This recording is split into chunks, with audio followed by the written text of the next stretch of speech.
Welcome to Central Church's online devotional ministry. These short devotions are intended to provide inspiration and hope to all people, including our friends, neighbors, and church members. We hope that you find them both meaningful and helpful as you search for spiritual food.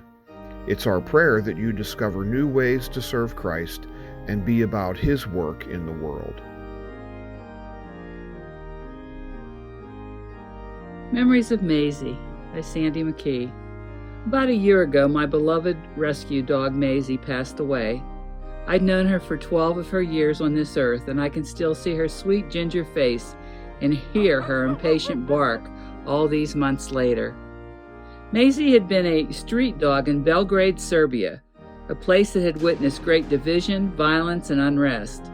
A cousin of mine, who's pictured here, was working there and greatly concerned about the well-being of all the stray dogs. There were no animal shelters, and from time to time the government would round up homeless pets and shoot them and bury them in mass graves. My cousin Mary Beth sent a photo of a cute terrier mix and asked if I'd consider adopting her. Well, of course, and I named her Maisie because I'd once read that Maisie was the name of one of the dogs who survived the sinking of the Titanic. I later found that to be incorrect, but when I told my cousin the name, she was pleasantly surprised, and apparently Maisie had been a childhood name for her that her grandfather on her mom's side had called her. Maisie and Mary Beth bonded on their days together before and during a long transatlantic trip. Over the years, it was often several months between reunions between Maisie and Mary Beth.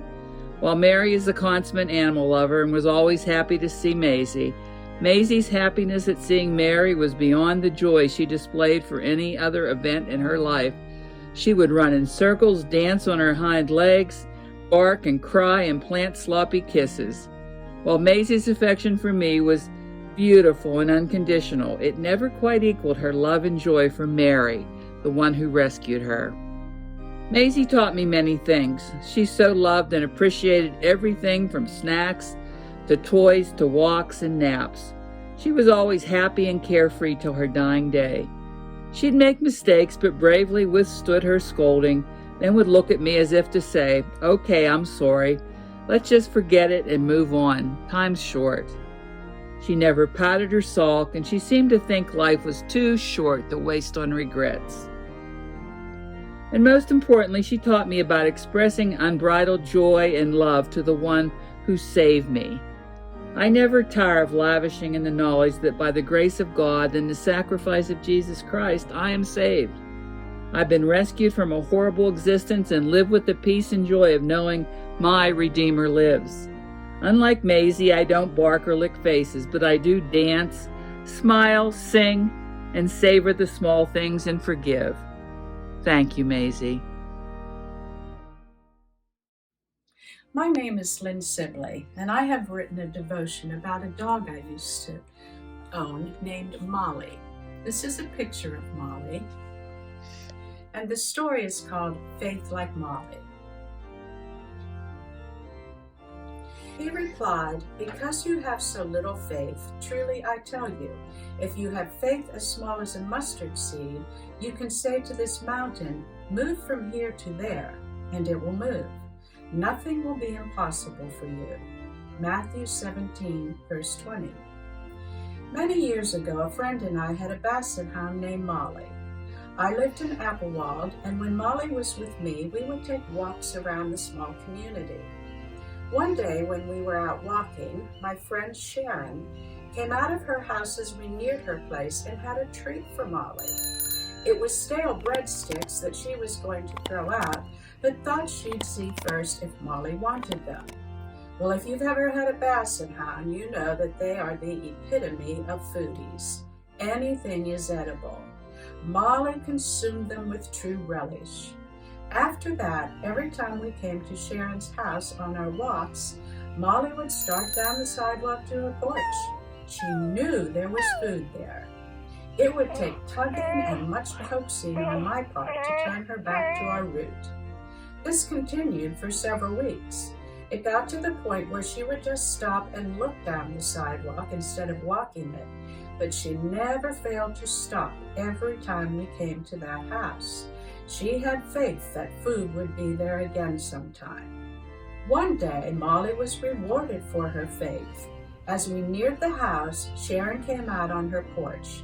If long ears could perk up, Molly's did, and she trotted right down that sidewalk. Sure enough, Sharon had stale breadsticks again. Molly's tail couldn't helicopter fast enough as she devoured the treat. When she finished, she looked up at me, and I swear she had a "told you so" expression on her face.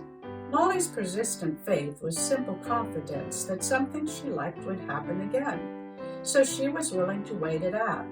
It bears a resemblance to our faith in God as described in Hebrews chapter 11, verses 1 to 3.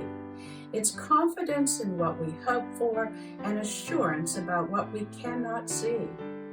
Considering the way things have been going in our world the last couple of years, one's faith could easily be shaken. I find that watching news reports or reading papers about COVID, shootings, riots, climate change, storms, etc. can be very upsetting and cause me unnecessary worry for humankind in the world. At times when this starts to get to me, I try to remember two things that remind me to keep my faith alive and strong. The mustard seed verse from Matthew, telling us that with a tiny bit of faith, anything is possible. And my sweet Molly. Molly could not be shaken from her faith that she'd get food from that house again. I should not be shaken from my faith that God is in charge. He is all-powerful and can and will handle anything.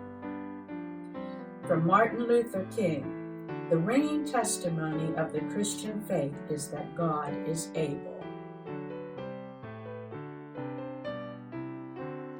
We invite you to visit our church website at cpctaranum.org to learn more about our ministries. You can also visit us on Facebook at Central Presbyterian Church Taranum. Please join us as we renew lives, inspire hope, and serve others.